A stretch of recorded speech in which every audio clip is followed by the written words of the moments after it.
She's grabbing her car. Flames are right there, and they're picking up speed downhill. Hey, we gotta go! We gotta go right now! It's picking up speed. Dangerous wildfires are popping up left and right in California, raising concerns that fire crews not only could be fighting these things for the rest of the summer, but deep into the fall. I'm Valerie Castro in for Gadi Schwartz, and this is Stay Tuned Now.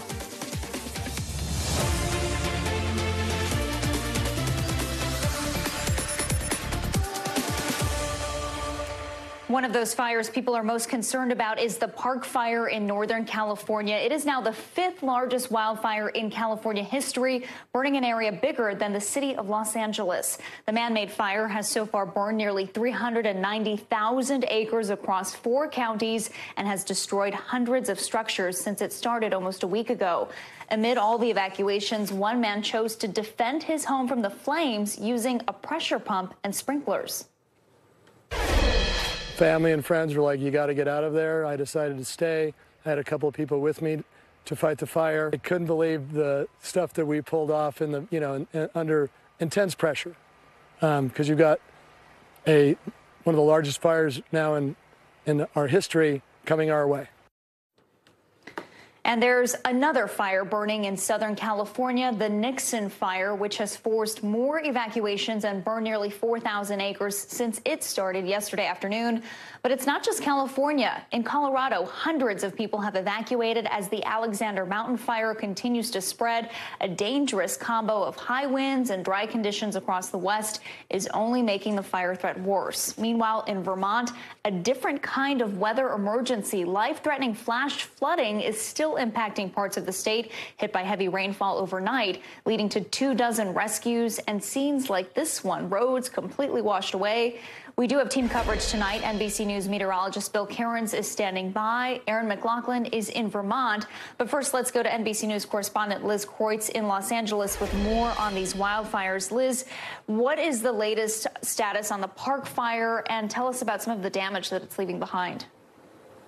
Yeah, well, Valerie, this continues to be a massive, massive fire, the 5th largest now in state history, the largest fire burning so far this year in California. And that is part of what has been so hard for firefighters to get a handle on. Tomorrow will mark 1 week since it ignited. It is now up to 14% containment. It's been hovering there and staying there all day. That is still not, great, but definitely it's progress from what we had seen. And firefighters do seem to feel like they are getting a handle on this fire, but not without it leaving behind massive destruction. 192 structures destroyed. We're talking homes and property, and then also at least 19 other structures damaged. So a lot of these same images we've seen over and over here in California. Even some people we've heard of who lost their home in the Paradise Fire in 2018, which burned in this same area, that deadly fire, now moving to a new home, losing their home in this fire. Just a really sad, hard situation for so many people right now here, Valerie. And Liz, at this time yesterday, we were talking about how this was the 6th largest wildfire in the state's history. Now it's the 5th largest. It continues to grow. But at the same time, evacuation orders have been lifted in some areas. How do officials sort of reconcile these two things? Yeah, I mean, I think it just speaks, Valerie, to how massive this fire is. When we're talking about a fire that's half the size of Rhode Island, so there are some areas where it continues to grow. They haven't been able to fully contain it, and we should say that CAL FIRE, when they say containment, it really means how much they've been able to create a perimeter and a line, a fire line around the fire. Only 14% is that perimeter right now. So some of those areas, there's no longer a risk of fire. That's the areas where now evacuations have been lifted, but other areas this fire continues to burn. Steep terrain. Thankfully, the winds have been a little lighter today, but high heat and more heat is coming later this week, which could continue to make it more challenging. But in those areas where evacuation orders have been lifted, that's some of the area now where no longer impacted or at least threatened by this fire, Valerie. And we know the Park Fire is not the only one burning at this time. How are fire crews keeping up with all of this and handling the challenges along the way? It's definitely hard. There's been a lot of talk about making sure that states, California, have enough resources that they need. That is why we saw Governor Newsom today here at one of the fires surveying the damage. He declared a state of emergency because of this. That will allow for more federal resources and assistance to come to the state, also to help those people who lost their homes in the fire. I mean, we're talking a massive amount of resources here, more than 5,500 personnel just fighting the Park Fire alone. And we'll see this consistently. Sometimes they'll fly crews in from Australia to help. It's their winter season there. So people all over in different regions come to help fight these fires right now. All right. A lot of work ahead of them. Liz Kreutz, thank you. Let's bring in NBC News meteorologist Bill Cairns. Bill, what are conditions like right now on the West Coast that are making the situation so much worse? Yeah, over the last couple of days, Valerie, we've actually been seeing the windiest conditions in the Rockies. That's why you've seen pictures out of Colorado, in the Denver area, north of Denver, up around Fort Collins. That fire has been exploding. But in areas much of the West Coast, especially in California, we haven't had explosive fire growth over the last couple of days, last 2 days. And that's because the winds have gotten a little bit lighter and the temperatures have dropped a little bit. But that's not going to last. You know, the Park Fire only increased by about 15,000 acres. It still sounds like a lot, but not compared to how it exploded over the past weekend. And that's why the containment number has crept up a little bit, too. There's still active flames and there's still active fire with that, but the winds have been down. I mean, gusts even this afternoon are in the 10, 17 to 23 mile per inch. This is what firefighters like. They don't like it when it gets up to 30 to 40, 50 mile per hour wind gusts. That's when we get rapid fire growth. And the other thing the firefighters don't like is this extended forecast because the heat is returning. So the fires are burning up in the mountains. So the lower elevations is like Chico and Red Bluff and Redding. You see easily getting up to 100 over the next 3 days. Chester's a little higher elevation, more indicative of what the firefighters will be dealing with. But temperatures getting into the 90s, windier conditions in the afternoon. We're going to start hearing more about these fires spreading more rapidly in the days ahead. And as far as the smoke goes, the really dense stuff is now in southern Montana, northern Idaho, heading into Dakotas. This is this evening. As we go through the overnight hours, notice how slowly it's moving to, just drifting all the way through Minnesota. Then as we go throughout the day tomorrow, it heads over Wisconsin and then eventually towards Chicago tomorrow night. We know it's dry out west, but you're tracking some severe thunderstorms in other parts of the state, other parts of the country. Yeah, we've been watching the central portion of the nation. It's interesting. We got the smoke to the north, and then we got like the heat wave to the south. And right in the middle of this little zone, this is where all the severe weather has been. And as we go throughout the night, this will continue right through the overnight hours. The worst of it from Iowa, diving down to St. Louis, and isolated strong storms towards Atlanta. We've had numerous reports of wind damage today in areas of Tennessee. And we have two strong clusters of storms. One of them will be approaching the Atlanta area roughly in about an hour or so. Right now in North Georgia, these are severe thunderstorm warnings for strong gusty winds. We've also got some strong thunderstorms around Evansville, Indiana. Again, strong damaging winds. Conditions are not ripe for like tornadoes with this. This is just wind damage. Then tomorrow we do it again. Similar areas. Iowa's going to get hit again. Omaha to Des Moines. The best risk of strong thunderstorms with those damaging winds. And the other thing that we have to watch out for is heavy rainfall. Once again in northern New England, but also in areas of Iowa. I know you may have seen some of the pictures earlier. In Vermont overnight last night had like a 1 in 1,000 year flood event. Pretty extraordinary with a lot of damage in St. Johnsbury. Yeah, a lot to keep track of. Bill Cairns, thank you. And as Bill mentioned, those storms are only making matters worse in Vermont, where overnight flooding has left some communities devastated. NBC News correspondent Aaron McLaughlin joins me now from Lyndonville, Vermont. Aaron, talk to us about some of the damage that you're seeing there on the ground.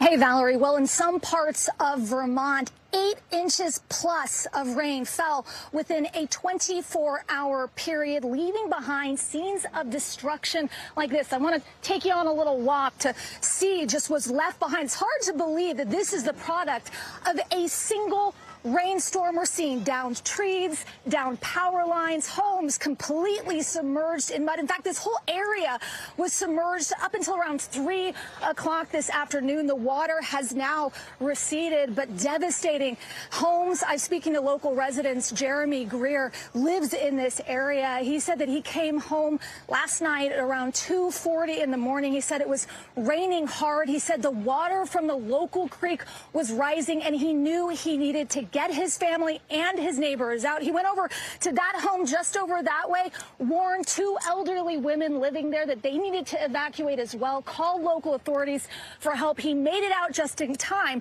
because not much was left behind. I feel like I'm in a nightmare. I'm just waiting to wake up. There's no other way to really describe it. Her house, my other neighbor's house, my house is torn to shreds. I mean, my roof's there, my house is over there. My bedroom walls are down there. It's absolute disaster.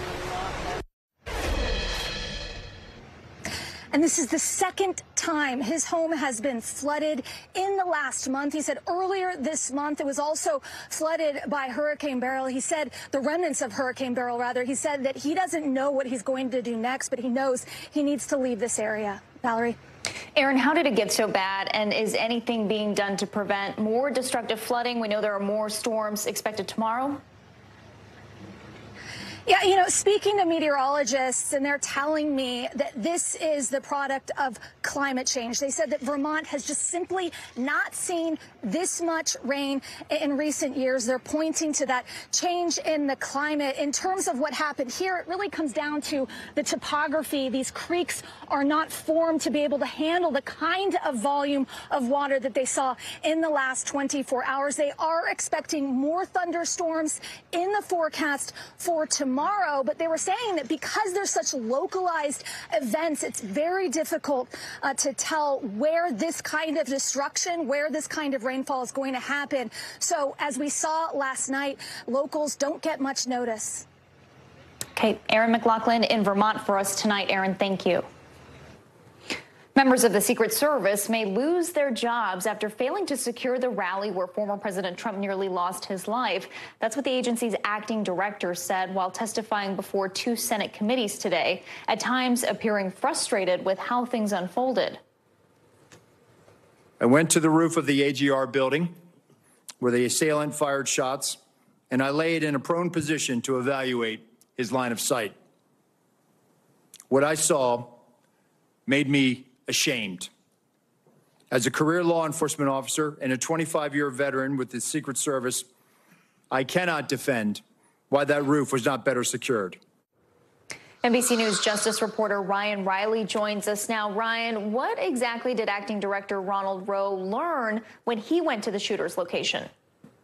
Yeah, so that location, you know, we've heard a lot about that sloped roof, and it really did give the shooter a really great angle when he took that shot, those multiple shots at former President Donald Trump. He was able to sort of hide on the one side of the slope and fire over. We see some of the screens, those images on your screen now from the Secret Service that shows exactly what the vantage point was there. So this was a situation where those Secret Service counter snipers really couldn't quite see him as he sort of snuck up. That slope on the roof gave him somewhere to sort of like pop out just before those shots were fired. It only took them mere seconds to end the threat, to end the shooter's life, but that was enough of a window for him to get off those shots. So we're still learning more information about how this took place, and I think in the coming days and coming months even, we're going to learn a lot more about how exactly this failure took place, Valerie.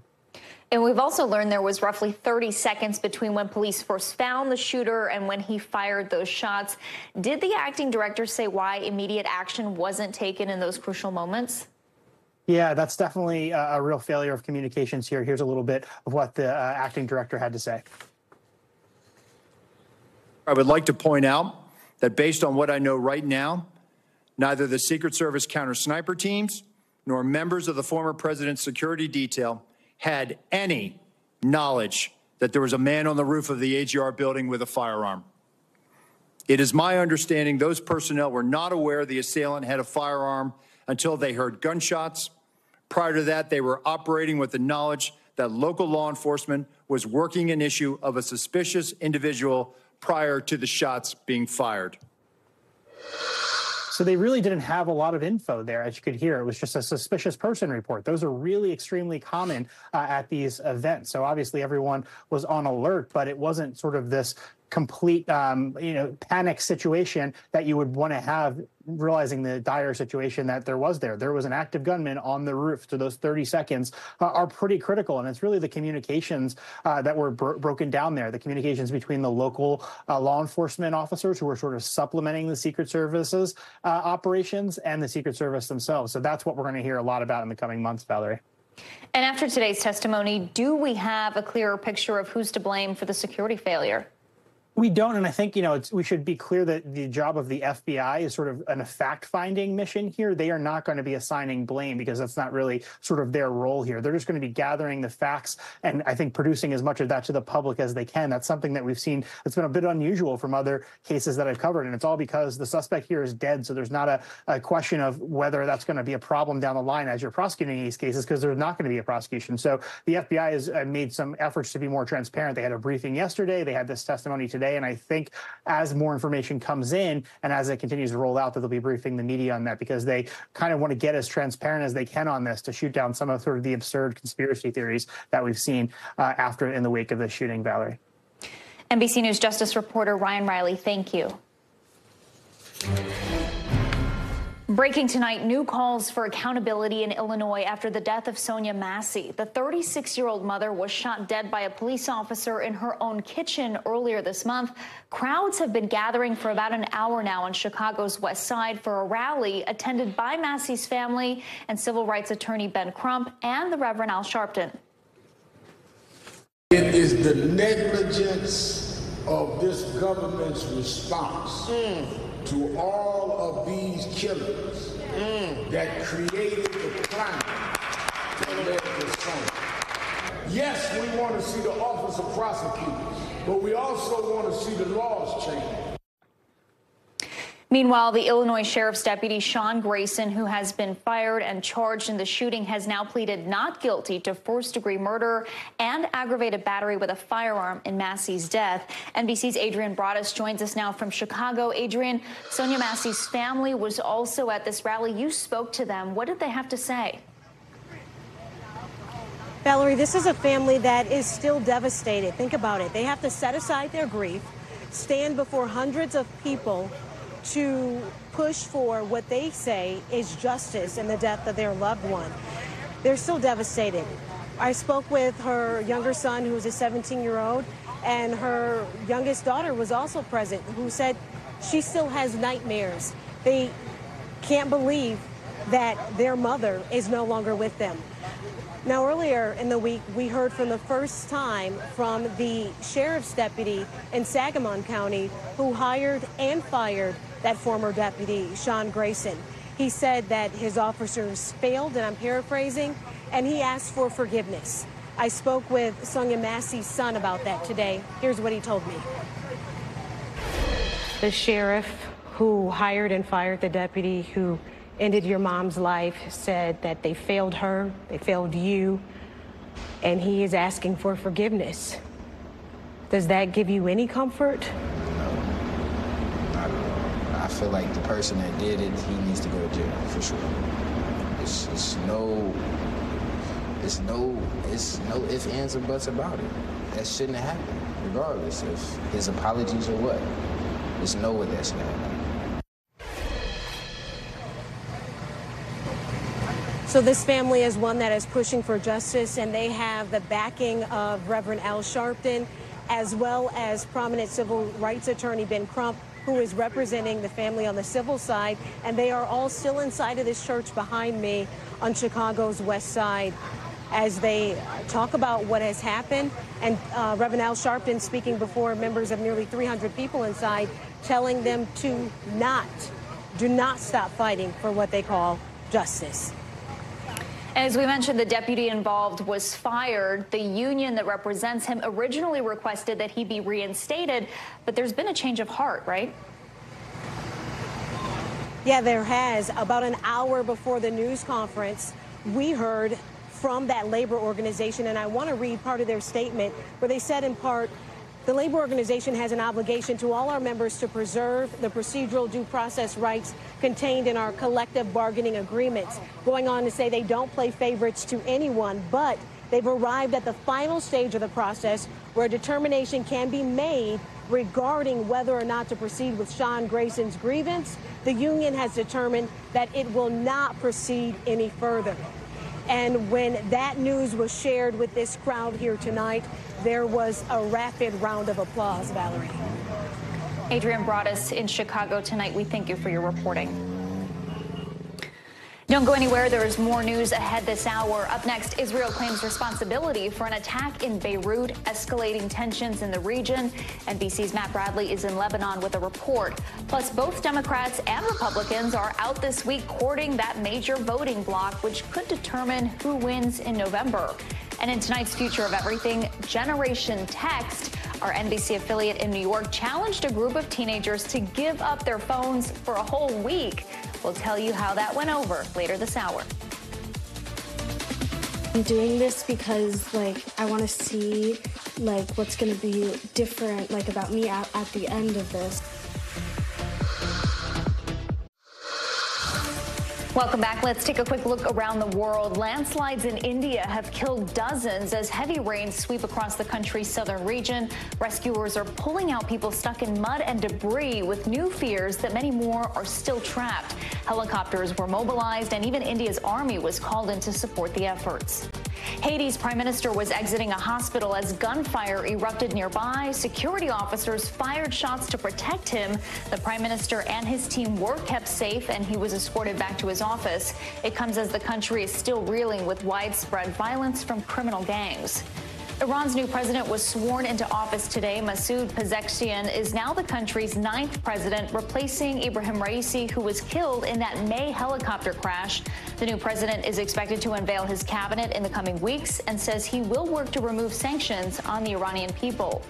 And officials in North Korea are apparently seeking medicine to treat Kim Jong-un's obesity. South Korean officials say he needs to be treated for high blood pressure and diabetes. The 40-year-old dictator weighs around 300 pounds, which South Korea's spy agency believes is his heaviest ever. They say the country needs to find foreign medicine that isn't available in North Korea. New reports of Israeli strikes inside Beirut tonight. Israel's military says it has killed a Hezbollah leader it claims was, quote, the commander responsible for a deadly attack last week on the Israeli-controlled Golan Heights.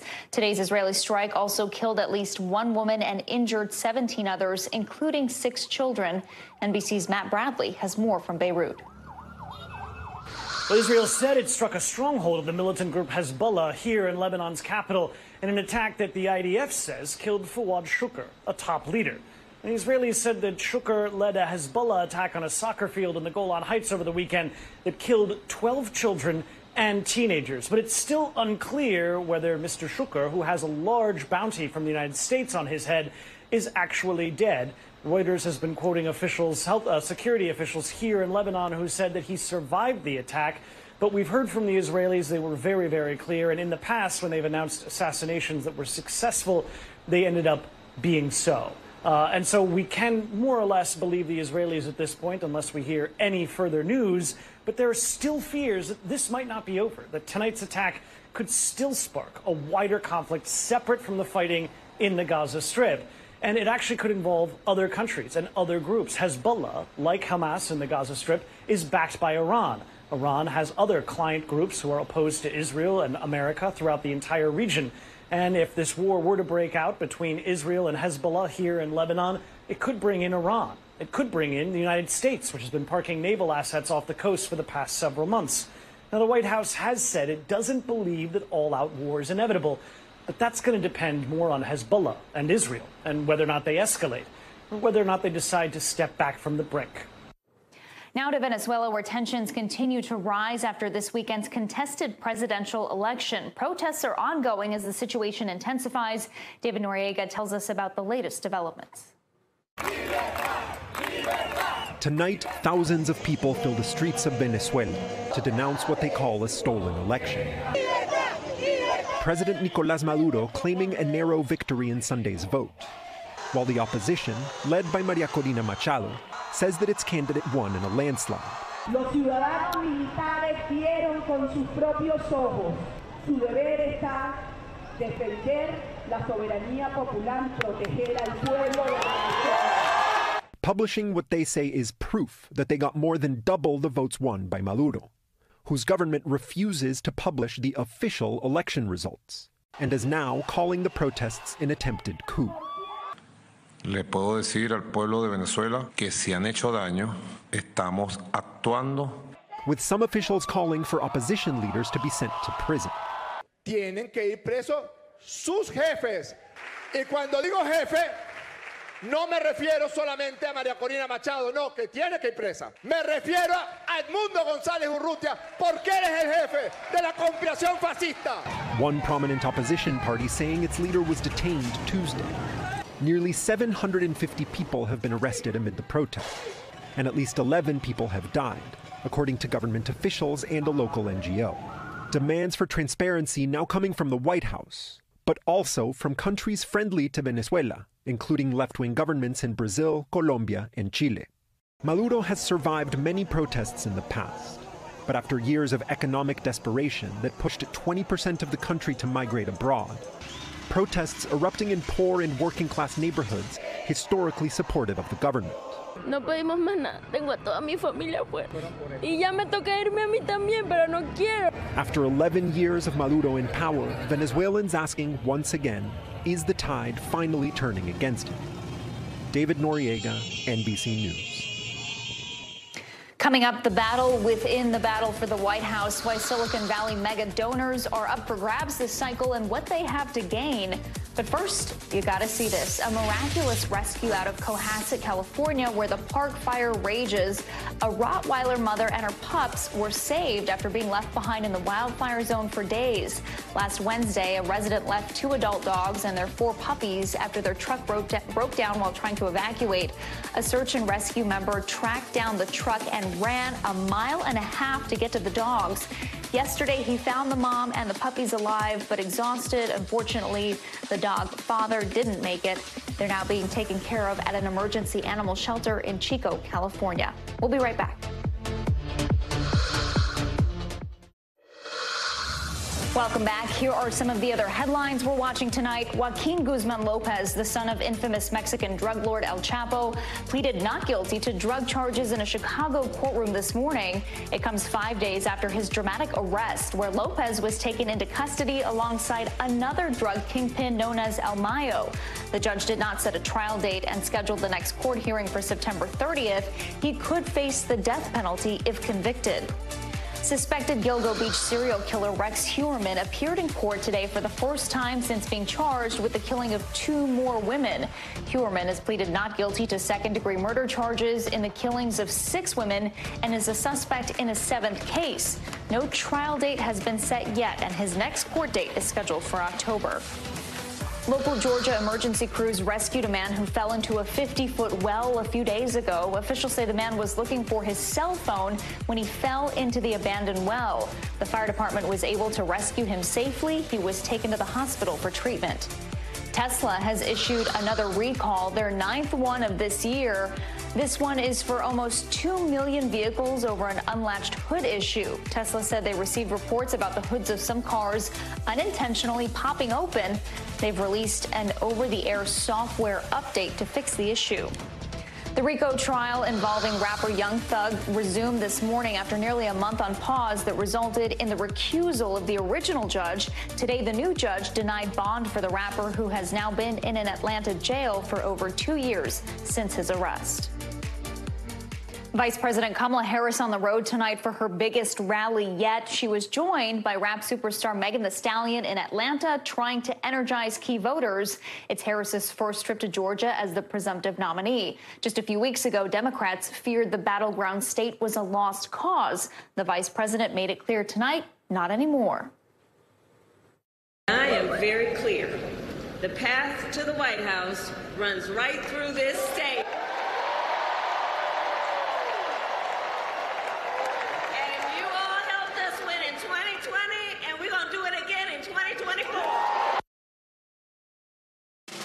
Let's bring in NBC News correspondent Yamiche Alcindor at the event in Atlanta. Yamiche, what was the mood tonight at the rally, and do people feel like Georgia is back in play?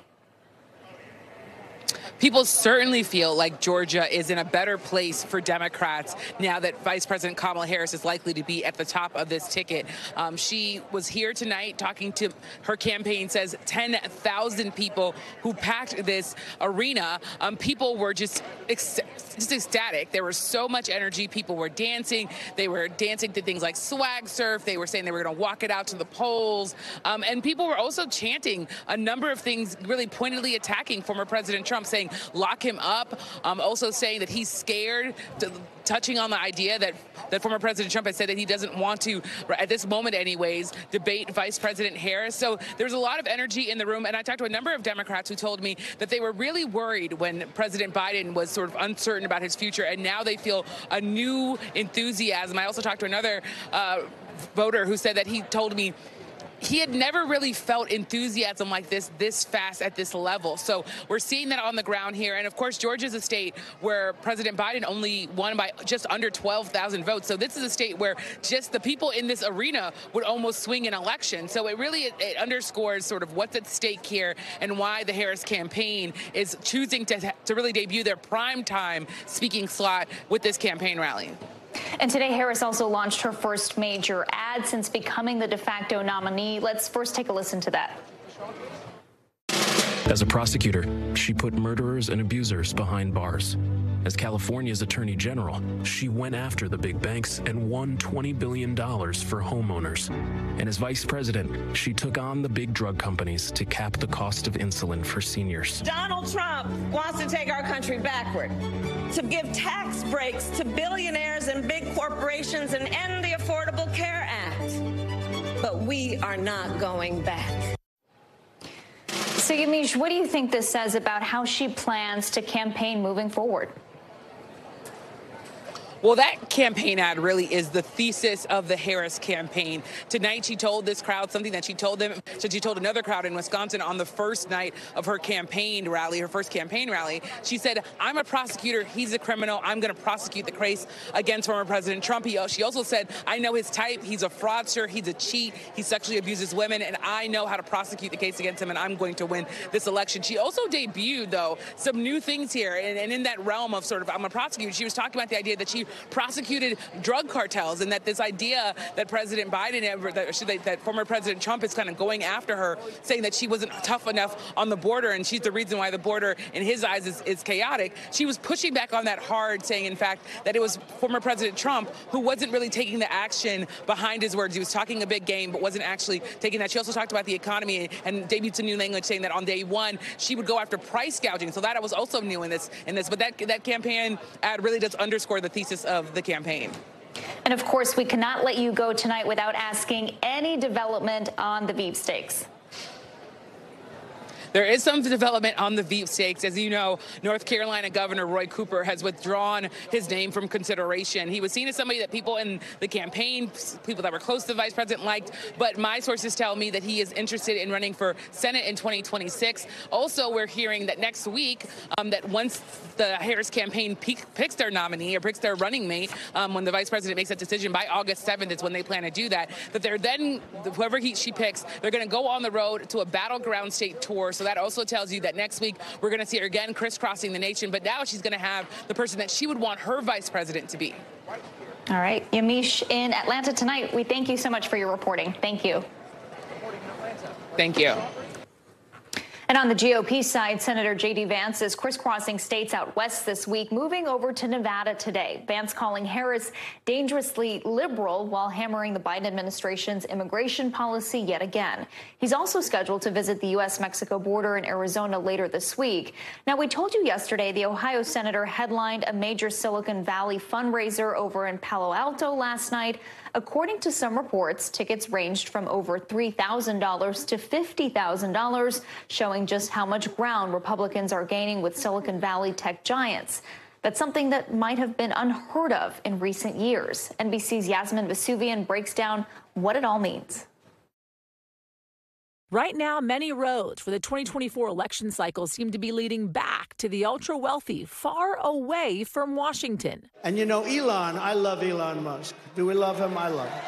Politicians from both sides of the aisle courting the mega-rich, trying to get them to dump big bucks into their campaigns. Millionaires like Nelson Peltz, who once denounced former President Trump over the attack on the Capitol on January 6th. I voted for him today. I'm sorry I did that. We need to heal from Trump. It was really a devastating blow. now saying he'll vote for Trump again. And he's not the only one turning around his support. There's also venture capitalist Doug Leone, former PayPal exec David Sachs, and real estate tycoon Robert Bigelow, who even gave $1 million of his own cash to help cover Trump's legal fees. But the big question is why? What do these billionaire businessmen have to gain? This has turned into this just sort of steady drumbeat of big money going back to Trump. Trump has been saying what they want to hear, that he's talking about cutting the corporate tax rate again. He's talking about saving them money long term. In some cases, they're reportedly helping sway some huge decisions. Billionaire Republican mega donor Peter Thiel, who told The Atlantic the Trump administration was, quote, crazier and, quote, more dangerous than he thought back in November. And it's time to rebuild America. Warmed back up to the former president, according to the New York Times. And according to the Washington Post, Thiel worked hard behind the scenes with Elon Musk to convince the Trump campaign to put J.D. Vance, who used to work for Thiel, on the ticket. NBC News reached out to these big Republican donors for comment, but has not immediately heard back. And it's not just Republicans trying to cozy up to these mega donors. Kamala Harris rapidly fortifying her own strength amongst wealthy Democrat donors as many open their wallets back up now that President Joe Biden is off the ticket. Just last week, billionaire heiress Abigail Disney turned back on the tap after refusing to donate another $1 if Biden stayed in the race. Reid Hoffman, the co-founder of LinkedIn, and venture capitalist Ron Conway, also working the phones to corral support for Harris, now on track to raise $100 million. The case we're hearing for the vice president to come and support her over Trump is like this. She's willing to have conversations with CEOs. Well, Biden didn't always want to have those types of conversations. He had intermediaries who would have those talks for him. The money, crucial to dominating the airwaves for both sides. Since, Harris rose to the top of the ticket, there has been, over $100 million put into future ad reservations in the coming weeks and months, both in support for Harris and against Harris by Trump and his allied political action committees. That's the tell of where we're going to see a lot of this money. Showing the importance, the influence, and power these big money donors yield with less than 100 days until the election. Yasmin, thank you. Still ahead, doing more than advertised, what a new study says about popular weight loss drugs and protecting against Alzheimer's. That's after the break. Welcome back. Here are some of the stories happening out west that we're following. The LAPD has opened an investigation after one of its officers was caught on camera punching a man in handcuffs. It happened Sunday during a traffic stop. The handcuffed man asked why he was being arrested. The officer then punched him. It's not clear what happened before the video. The man's attorney says the punch left him with a broken nose. Not too far up the freeway, the South Pasadena Police Department has replaced its police cars with Teslas, becoming the first city in the country with an all-EV fleet equipped with 20 Teslas customized for police use. The switch is expected to save the city $4,000 per vehicle on energy costs. And people in Arizona still have a little more time to vote before the polls close in just about an hour in today's primary races there, which was a hotly contested Senate race. On the Republican side, Carrie Lake, who is looking to flip the open Senate seat, while her Democratic opponent, Congressman Ruben Gallego, is running uncontested and wants to keep that seat blue. Weight loss drugs like Ozempic and Wegovy may, get this, also protect against Alzheimer's disease. But how does that even work? To tell us more about these new findings, I'm joined now by NBC News medical fellow Dr. Akshay Syal. Dr. Syal, thanks for being with us tonight. Weight loss drugs and Alzheimer's treatment don't really sound like they go hand in hand. So how does this even work? Right, Valerie. So, we know these drugs are very effective at weight loss and diabetes treatment. And, what we're learning in the last several months is that they can, potentially protect the heart, protect your kidneys. We talked yesterday on, a different show about smoking addiction. And today it's Alzheimer's. We're learning that this drug may actually slow cognitive decline or memory loss in Alzheimer's patients. And so, Valerie, essentially the way we think this might work is that this drug may lower inflammation in the brain, and we know that some changes in the brain are associated with obesity are actually not that different than what we see in Alzheimer's. It can sort of cause those same areas of the brain to shrink. And, we're still sort of learning out what exactly is going on as far as why the association. But I don't think this is terribly surprising. We know obesity is the #1 modifiable risk factor for Alzheimer's disease. And so the fact that this drug for obesity may actually protect the brains in terms of memory loss, it's really, really promising, but I think a lot more work really needs to be done. And a number of people are on these types of medications. So to be clear, this isn't a preventative drug, right? No. And so, we've talked ad nauseum here about shortages of these drugs, for people who are diabetic and really just need to get these medications versus people taking them for reasons that maybe aren't as quite clear. You don't want to run out and get this to prevent Alzheimer's disease. It is way, way too early to say that this drug can do that. So really, you want to make sure that this drug is getting in the hands of people who are diabetic or who are obese, who are taking these drugs for FDA-approved reasons. You don't want them to have to run out of medication, leaving them to go to emergency rooms and potentially getting really sick. And it's also important to note that this has yet to be peer-reviewed. But what kind of impact could this potentially have on Alzheimer's research, and how soon? Look, Alzheimer's patients, Valerie, they're really, really desperate for new treatments. We've talked about these new medications, these that target the amyloid plaques in the brain. It's quite unclear how well they're working in the real world, and we know that they can have scary side effects, including things like brain bleeding. So people are really, really desperate for a new treatment, and I think this is a really promising avenue. We're expecting, the results of 2 large clinical trials to come out just, as soon as next year, and if those go well, we're sort of expecting this to be the next, or one of the next frontiers in Alzheimer's treatments. Reducing obesity, reducing inflammation in the brain may actually protect some of those cells in the brain. And I think we're just, awaiting the results of that trial to find out more. I'm sure a lot of people will be watching that closely. Dr. Akshay Sail, thank you. Anytime. Before we go, it's time for the future of everything. To text and scroll, or not to text and scroll, what happens when teenagers are challenged to put their phones away? That's in the future of smartphones. And we'll also head to Paris, the Olympic flame burning bright tonight. Our Gadi Schwartz got to see Team USA go for gold today, and he was, of course, pumped. He'll tell us all about it after the break.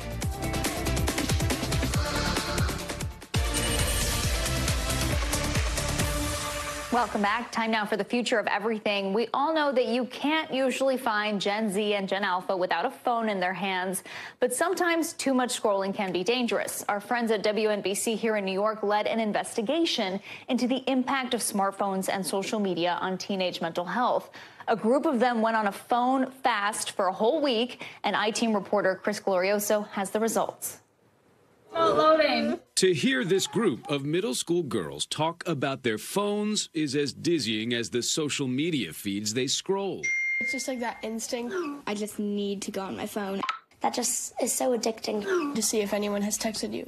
Otherwise, I'll be like bored and within a minute. You're just caring so much about what everybody thinks that you don't really get to enjoy life.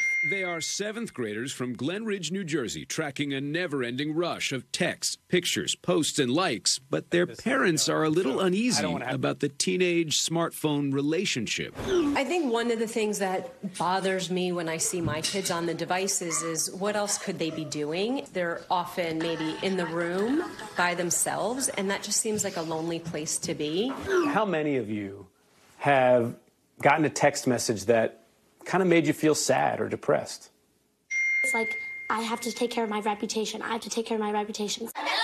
The impact of smartphones hitting these girls so hard, they decided to participate in a week-long I-Team experiment. I'm doing this because, I want to see, what's going to be different, about me at the end of this. So they powered down and put the devices in paper bags, not to be seen for 7 days. This is an issue that every family is concerned about. Their collective experience going on a phone fast is something actively encouraged in one of the summer's hottest books for parents, the New York Times bestseller, The Anxious Generation.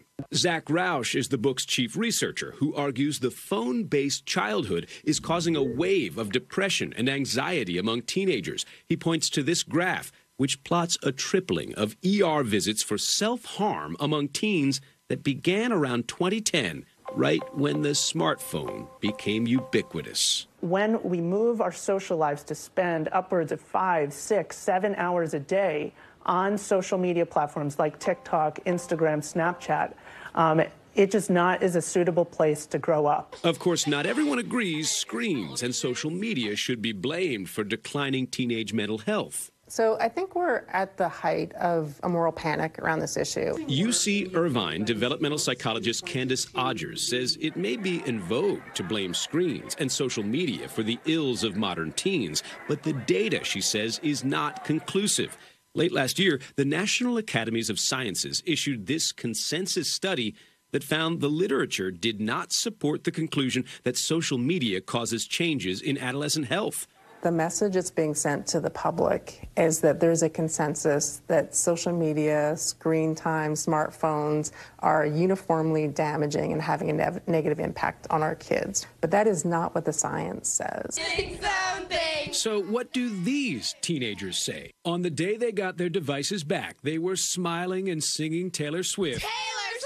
And we asked what it was like to be without a phone for a full week. I just did so many things I would have never thought to do if I had my phone. I would have been like, okay, I did my homework. Now I can go to my room and just scroll on social media for 3 hours. I do feel a lot better. Like, I did get a lot of time. Like, I played with my sister this week outside a little bit, and I did read like 2 books. 1, 2, 3.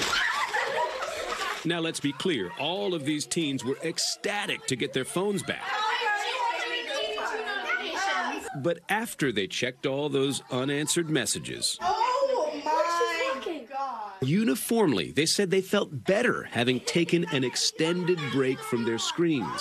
I feel like I didn't think about what was happening on my phone. And it like made me realize like how boring it is to just scroll on social media all day. Like without the screens, I feel like I got a better sleep. I really enjoyed it, and I feel like I could do it for longer because it just feels really good. Their parents said they noticed a difference too. Without smartphones, their kids read more. She ran out of books this week. They talked more. They just seemed more content. She was just doing things, you know, she was present. That's what I saw for a week, that she could just be a kid and not have all of that pressure on her.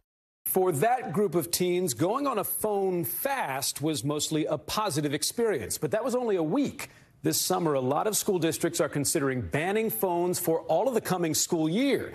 Tomorrow, in part 2 of our series, Generation Text, more than 500 principals and vice principals weigh in on smartphones. They told us phones are making students depressed, phones are making them tired, and phones are making bullying a bigger problem. That and much more in our exclusive survey of school administrators tomorrow night. Chris Glorioso, News 4 New York. Finally, tonight, we want to head back to Paris for the latest on the 2024 Olympics. The U.S. leads the way for most medals won so far at 26. Host country France isn't far behind with 18 medals, and China is next with 14. We told you last night about concerns about the Seine River. Well, E. coli was, in fact, an issue today, so the men's triathlon is delayed. Organizers say they'll try again tomorrow. The biggest thrills came from U.S. women's gymnastics team claiming gold, as Simone Biles is now the most decorated Olympic gymnast in U.S. history. Our very own Gadi Schwartz was there. Gadi, what's the excitement level like? Bonjour from Paris. We just got back from an epic showdown, and it was really Team USA dominating in gymnastics. We got to see the great Simone Biles leading the team to that gold medal. And I mean, there are so many things that I want to describe that you just can't really capture on camera. So this is what I've been telling all my friends that I've been talking to back at home. There were these moments, and some of them happened when Suni took the floor. She does this thing where she just she sticks a landing, and then she's got this little flare, this little thing that she does with her hands, and then everybody goes absolutely insane for it. The entire place was, I mean, standing ovations when they won gold. So many people, so many other countries there to celebrate greatness as we saw it. And then there was this other time Suni was on the balance beam, and it's something that I don't know if the cameras could get, because it was right above the cameras that were looking at her, but there was a little girl. She had to be about 12 years old, and she was holding a sign as Suni is just killing it, and she's holding a sign, and it says, "Suni, you are my idol." And so you're just taking in a lot of that stuff. It's so easy to get wrapped up in the amazing spectacle that we see and we now know as USA women's gymnastics. And that was just one of the venues, and the venues here are absolutely incredible. We also saw Nick Itkin, he won his bronze medal yesterday in the Grand Palais. That is such a phenomenal, it's massive. It feels like almost like a gladiator, the court of King Louis. You've got these two people coming down and meeting and facing off in this duel. So that was something to behold. That venue going back to around the 1900s during the Exposition back then. There's so much rich history here in Paris. And then today, obviously, the big story was the heat. It was something like, everyone was saying 35, 36 degrees, which is Celsius. So we did some conversion. I think it was around 100, 102 degrees. And then we also were out doing parkour. You may be wondering, like, parkour is not an Olympic sport. It isn't yet, but in 2028, when we go to Los Angeles, modern pentathlon, well, they're getting rid of the horses. They're not going to have the equestrian part anymore, but they are going to have some American Ninja Warrior stuff. We're talking parkour, American Ninja Warrior obstacles. So obviously, we're in Paris. This is the birthplace of parkour. You got these beautiful little houses and these apartments and these buildings that have this architecture that really lends itself to that type of obstacle running. So we went to like the best school of parkour in Paris, and we got a crash course in the middle of this heat wave. It was absolutely epic. We're going to be showing you that a little bit later this week. It's just some of the incredible adventures that we've had here in Paris, and I can't wait to share more of them. Valerie, back to you. Wow, you had a busy day. Thanks for that roundup. That does it for us tonight. I'm Valerie Castro. We'll see you tomorrow, but until then, stay tuned now.